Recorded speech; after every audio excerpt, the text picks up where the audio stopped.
ये वेस्ट है क्या? वेस्ट क्या होता है? कोई भी ऐसी चीज जिसका हम यूज नहीं करते, नहीं, नॉन यूजेबल मटेरियल। ठीक है, वेस्ट किसको बोलते हैं बच्चों? नॉन यूजेबल मटेरियल को। ठीक है, समझ गए होंगे। मतलब ऐसी चीज़ जो एक्स्ट्रा है, जिसको हम यूज़ नहीं कर रहे, वो सारा क्या है? वेस्ट। अगर आपके घर पे दुनिया भर का फूड है, जिस फूड को आपने खा लिया, ठीक है, जो बच गया वो किस में आ जाएगा? वेस्ट के अंदर, जिसको हम बाहर फेंक देते हैं, जिसको हम यूज़ नहीं कर सकते, वो सारा आ जाता है वेस्ट में।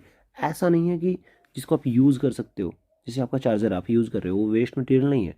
बट अगर एक चार्जर ख़राब हो गया जिसको आप यूज़ ही नहीं कर सकते, तो वो क्या हो जाएगा? वो नॉन यूजेबल मटेरियल हो जाएगा, जिसको आप प्रयोग नहीं कर सकते। ठीक है, तो नॉन यूजेबल मटेरियल को बोला जाता है वेस्ट। अब वेस्ट होता है 3 टाइप का। एक आएगा गैस, दूसरा आता है सॉलिड, और तीसरा आएगा आपका लिक्विड। ठीक है, तो 3 टाइप का वेस्ट हो जाएगा।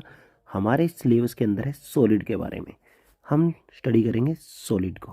अब सॉलिड को अगर आप देखोगे तो सॉलिड के अंदर क्या है? ये 2 टाइप का है।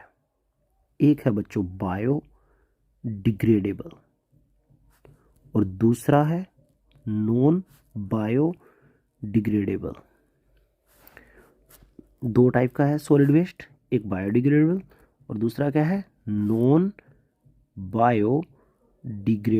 सेम चीज़ है। ठीक है, तो इन दोनों को समझना है कि दोनों क्या है, क्या चीज़ है, ये समझने की कोशिश करते हैं। सबसे पहले बात करते हैं बायोडिग्रेडेबल की। एक सिंपल सा एग्जांपल लेकर हम इसके बारे में डिस्कस करेंगे। ऐसी चीज़ें, बायो का मतलब क्या होता है? लाइफ, जीवन। और डिग्रेड का मतलब क्या होता है? कम करना, डिक्रीज करना।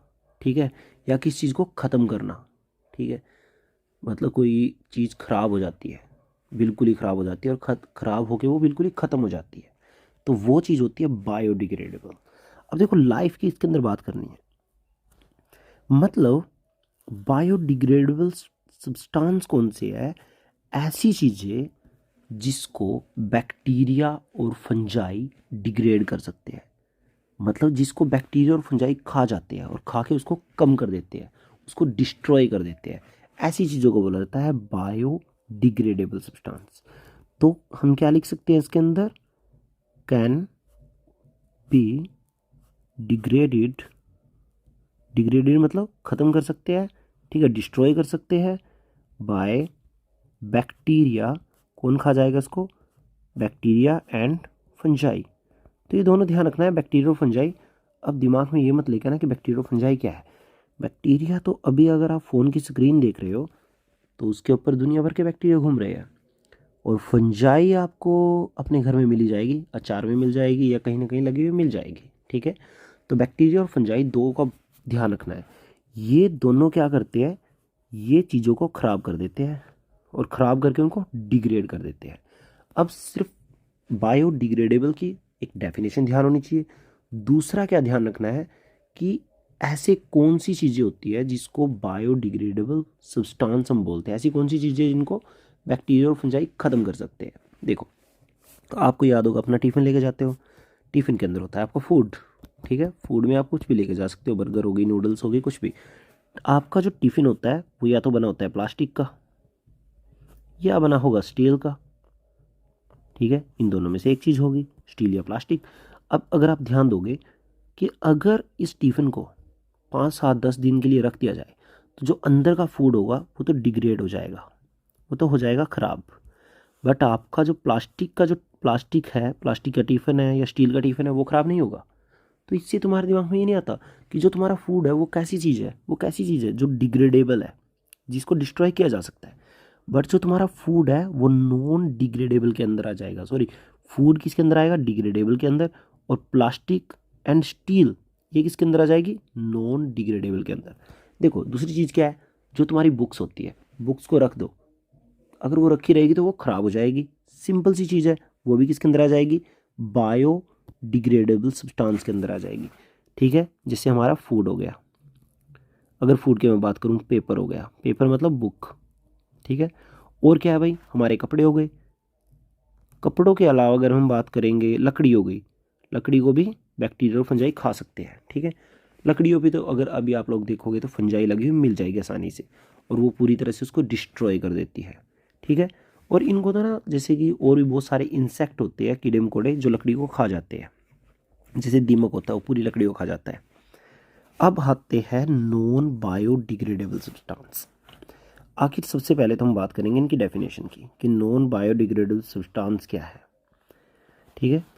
नॉन बायोडिग्रेडेबल सब्सटेंस, ठीक है, ऐसे सब्सटेंस जो क्या नहीं हो सकते, कैन नॉट बी डिग्रेडेड, जिनको डिस्ट्रॉय नहीं किया जा सकता, किसके द्वारा, बाय बैक्टीरिया एंड फंजाई, जिसको बैक्टीरिया और फंजाई डिग्रेड नहीं कर सकते। अब सिंपल सी बात है, वो भी टिफ़िन वाला एग्जांपल याद रख सकते हैं। टिफ़िन अगर प्लास्टिक का बना है तो प्लास्टिक को बैक्टीरिया और फंजाई नहीं खा सकते। अगर हम बात करें स्टील को बैक्टीरिया और फंजाई नहीं खा सकते। ठीक है। हमारा जो पेन है ये भी बैक्टीरिया और फंजाई नहीं खा सकते। आपका जो फ़ोन है, फ़ोन की स्क्रीन जिसको अभी आप देख रहे हो, इसके ऊपर दुनिया भर के बैक्टीरिया घूम रहे हैं, बट इसको भी वो बैक्टीरिया और फंजाई डिस्ट्रॉय नहीं कर सकते। ठीक है। तो ये सारी चीज़ें आएगी। अगर हम बात करें पॉलीथीन, ठीक है, पॉलीथीन के अंदर भी, पॉलीथीन को भी बैक्टीरिया और फंजाई डिस्ट्रॉय नहीं कर सकते। तो ऐसी बहुत सारी चीज़ें आ जाएंगी जो नॉन बायोडिग्रेडेबल सब्सटेंस के अंदर आती है। अब देखो इनका लॉस क्या है, इनका डिसएडवांटेज क्या है। ऐसी चीज़ें जिनको बैक्टीरिया और फंजाई ख़त्म नहीं कर सकते, इनसे क्या होगा। अब इनको हम एक जगह पे डालते जाएंगे कचरे को, और अगर हम कचरा डालते जाएंगे, ठीक है, तो स्लो स्लो स्लो वो जगह भर जाएगी। ठीक है। फिर दूसरी जगह कचरा डालेंगे। ठीक है। जहाँ पे कचरा डाला जाता है उसको बोलते हैं डंपिंग ग्राउंड। उसको क्या बोलते हैं हम, डंपिंग ग्राउंड या डंपिंग एरिया। ठीक है। तो होता है क्या है ना कि बहुत सारा एरिया ये नॉन बायोडिग्रेडेबल सब्सटेंस कवर करते हैं, जिससे हमारा डंपिंग एरिया बढ़ता जाता है। तो इसकी वजह से हमारे पास जगह की कमी हो सकती है। अगर हम बायोडिग्रेडेबल से, तो डंपिंग एरिया ख़राब होता है। अगर हम बात करें बायोडिग्रेडेबल सब्सटेंस की, इनके क्या डिसएडवांटेज है, इनके क्या डिसएडवांटेज हो सकते हैं। इनसे क्या होगा, अगर एक जगह पे कचरा रहेगा, फूड वगैरह पड़ा रहेगा, एक तो गंदी स्मेल आएगी। ठीक है।